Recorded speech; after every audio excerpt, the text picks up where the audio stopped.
Capítulo 10. A violência no corpo e na mente do adolescente.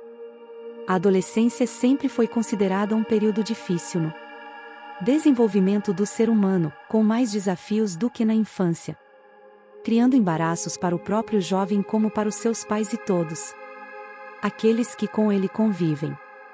300 anos antes de Cristo, Aristóteles escrevera que os adolescentes são impetuosos, irascíveis e tendem a se deixar levar por seus impulsos, demonstrando uma certa irritabilidade em relação ao comportamento juvenil. Por sua vez, Platão desaconselhava o uso de bebidas alcoólicas pelos jovens antes dos 18 anos, em razão da rápida excitabilidade dos mesmos, e propunha não se despejar fogo sobre fogo. Os conceitos sobre a adolescência sempre ganharam aceitação, particularmente quando de natureza censória, intolerante.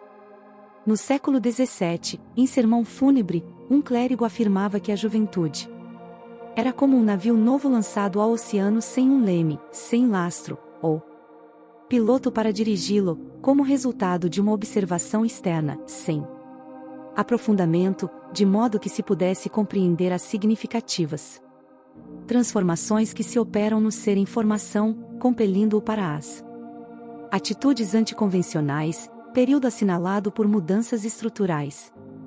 Essas mudanças, que se operam na forma física, repercutem significativamente na conduta psicológica, propondo diferentes relacionamentos com os companheiros, experimentando novos modelos educacionais, vivenciais, enquanto todo ele se encontra em maturação biológica apressada, sem precedentes na sua história orgânica. Nesse período, compreensivelmente, surgem os conflitos de identidade, em tentativas internas de descobrir quem é e o que veio fazer aqui na Terra. Logo depois surgem as indagações de como conduzir-se e qual a melhor maneira de aproveitar o período promissor, sem o comprometimento do futuro. Esse estado de mudanças pode ser breve, nas sociedades mais simples, mais primitivas, ou prolongado, nas tecnologicamente mais desenvolvidas, podendo dar-se de maneira abrupta, ou através de uma gradual transição das experiências antes vivenciadas para as atuais desafiadoras. Em todas as culturas, porém, apresenta-se com um caráter geral de identidade, alterações físicas e funcionais da puberdade, assinalando-lhe o início inevitável. Os hormônios, que desempenham um fundamental papel na transformação orgânica e na constituição dos elementos secundários do sexo, igualmente interferem na conduta psicológica, fazendo ressuscitar problemas que se encontravam adormecidos no inconsciente profundo, na memória do espírito reencarnado. Isto porque a reencarnação é oportunidade de refazimento e de adestramento para desafios sempre maiores em relação ao si, na conquista da imortalidade. Na adolescência, em razão das transformações variadas, antigos vícios e virtudes ressumam como tendências e manifestam-se, exigindo orientação e comando, a fim de serem evitados novos e mais graves cometimentos morais perturbadores. Localizada na base do cérebro, a hipófise tem importância especial na proposta do desenvolvimento da puberdade. Os seus hormônios permanecem inibidos até o momento que sucede um amadurecimento das células do hipotálamo, que lhe enviam sinais específicos, a fim de que os libere. Tal fenômeno ocorre em diferentes idades, nunca sendo no mesmo período em todos os organismos.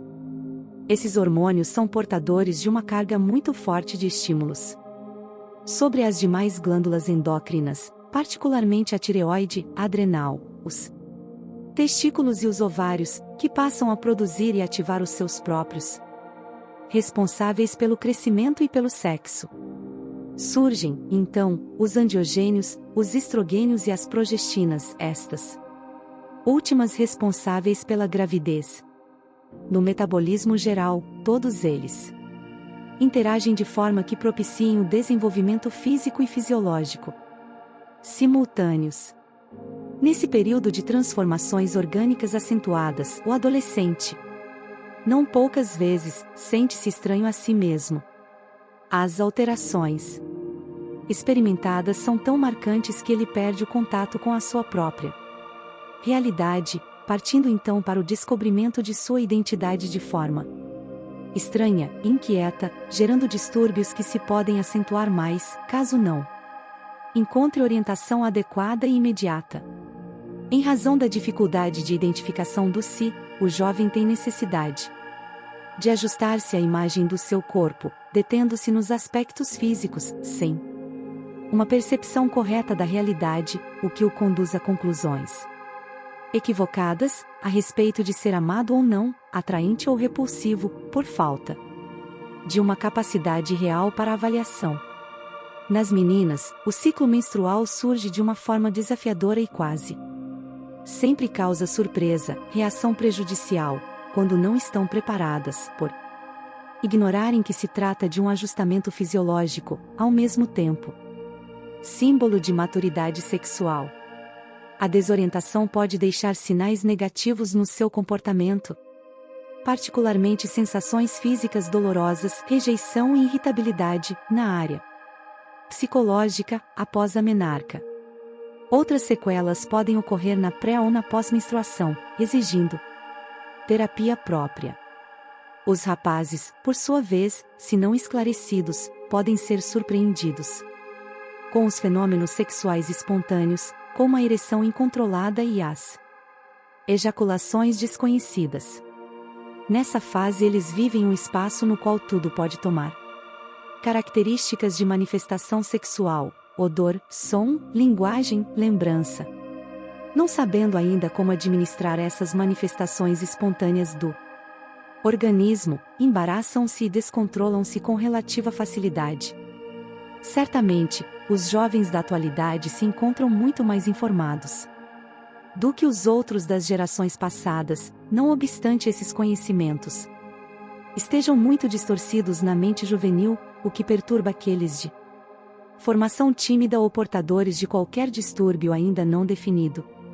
A questão da maturação sexual nos jovens não tem período demarcado, podendo ser precoce ou tardia, que resulta em estados de apreensão ou desequilíbrio, insegurança ou audácia, a depender da personalidade, no caso do espírito reencarnado com o patrimônio dos méritos e dívidas.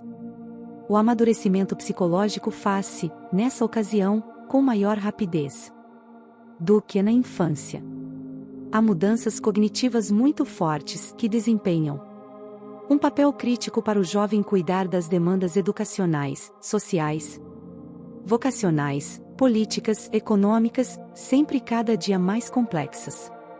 As alterações nos relacionamentos, entre pais e filhos, propõem necessidade de maior intercâmbio no lar, a fim de proporcionar um desenvolvimento psicológico saudável, quanto intelectual, equilibrado. Uma outra questão muito significativa do momento da adolescência é o conflito entre o real e o possível, vivenciado pelo jovem em transição.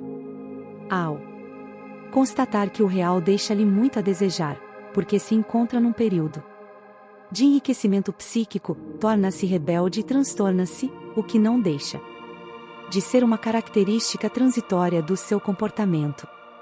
A harmonia que se deve estabelecer entre o físico e o psíquico, libertando o adolescente da violência existente no seu mundo interior, será conseguida. Esforço de trabalho, de orientação, de vivências morais e espirituais, o que demanda tempo e amadurecimento, compreensão e ajuda dos adultos, sem imposições absurdas, geradoras de outras agressões. Capítulo 11. A vida social do adolescente. No período da adolescência, a vida social gira em torno dos fenômenos de transformação que afetam o comportamento juvenil. Assim, a preferência do jovem é por outro da mesma faixa etária. Os seus jogos são pertinentes às ocorrências que lhe estão sucedendo no dia a dia. Há uma abrupta mudança de interesses e, portanto, de companhias que se tornam imperiosos para a formação e definição da sua personalidade. Não. Mas ele se compraz nos encantamentos anteriores, nas coleções infantis que lhe eram agradáveis, nem tampouco nas aspirações que antes o mantinham preso ao lar, ao estudo ou aos esportes até então preferidos. É certo que existem grandes exceções, porém, o normal é a alteração de conduta social, fez-se a necessidade de afirmação da masculinidade ou feminilidade, do descobrimento das ocorrências que o afetam e de como orientar o rumo das aspirações que agora lhe povoam o pensamento. A sua socialização depende, de alguma forma, de relativa independência dos pais, de ajustamento à maturação sexual e dos relacionamentos cooperativos com os novos amigos que atravessam o mesmo estágio. Para conseguir esse desafio, o jovem tem necessidade de programar e desenvolver uma forma de filosofia de vida que o levará à descoberta da própria identidade. Para esse desenvolvimento ele necessita saber quem é e o que deve fazer, de modo que se possa empenhar na realização do novo projeto existencial. Os pais, por sua vez, não devem impedir esse processo de libertação parcial, contribuindo mesmo para que o jovem encontre aquilo a que aspira. Porém de forma indireta, através de diálogos tranquilos e amigos, sem a superioridade habitual característica da idade, facultando mais ampla visão em torno do que pode ser melhor para o desenvolvimento do filho, que deve caminhar independente, libertando-se do cordão umbilical restritivo. Esse fenômeno é inevitável e qualquer tentativa de restrição resulta em desastre no relacionamento, o que é bastante inconveniente. Os pais devem compreender que a sua atitude agora é de companheirismo, cuja experiência deve ser posta a serviço do educando de forma gentil e atualizada, porque cada tempo tem as suas próprias exigências, não sendo compatível com o fenômeno do progresso o paralelismo entre o passado e o presente, desde que são muito diferentes as imposições existenciais de cada época. O desenvolvimento social do jovem é de relevante significado para toda sua vida, porquanto aqueles que não conseguem o empreendimento derrapam no uso do álcool, das drogas, na delinquência, como fuga da sua realidade conflitiva. Um grande número de adolescentes, no entanto, que têm dificuldade dessa realização, quando bem direcionados conseguem, embora com esforço, planificar-se no grupo social. Todos aqueles que ficaram na retaguarda correm o risco de percorrer as trilhas do desequilíbrio, do vício, da criminalidade. Esse desenvolvimento deve ser acompanhado de uma alta dose de autoconfiança, que começa com a gradual libertação da dependência dos pais, antes encarregados de todas as atitudes e definições que agora vão sendo direcionadas pelo próprio educando, naturalmente sob a vigilância gentil dos genitores, para que amadureça nas suas aspirações sexuais seguras, na preferência pelos companheiros mais saudáveis e dignos, na identificação do eu profundo, do que quer da vida e como irá conseguir.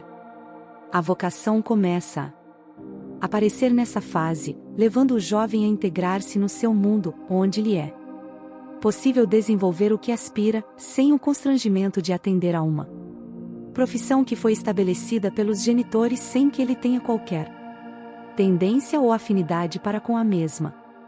A questão da independência do jovem no contexto doméstico, nesse período, não é simples, porque a família dá segurança e compensação, trabalhando, no entanto, embora de forma inconsciente, para que ele perca a oportunidade de definir a personalidade, tornando-se parasita do lar, peso inevitável na economia da sociedade que dele espera esforço e luta para o contínuo crescimento.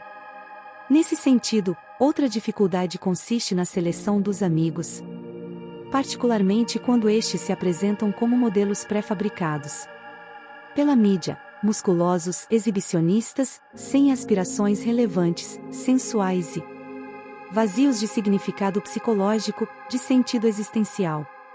Outras vezes, enxameiam aqueles que se impõem pela violência e parecem desfrutar de privilégios conseguidos mediante a prostituição dos valores éticos pelos comportamentos alienados, ou ainda através da cultura underground, promíscua e venal, que se faz exibida por líderes de massas, totalmente destituídos de objetivos reais, assumindo posturas e comportamentos exóticos, que chamam a atenção para esconder a ausência de outros requisitos e que conspiram contra o desenvolvimento da própria sociedade. São apresentados pela mídia como espécimes estranhos da fauna humana, atormentados e agressivos, produzindo resultados satisfatórios, porque oferecem renda financeira aos promotores dos espetáculos da insensatez. Tornam-se ridículos e perdem o senso do equilíbrio, caricatos e irreverentes, em tristes processos psicopatológicos ou vitimados por estranhas obsessões que os atormentam sem termo. Os pais sempre desempenharão um papel relevante na vida dos filhos, particularmente no momento da sua socialização.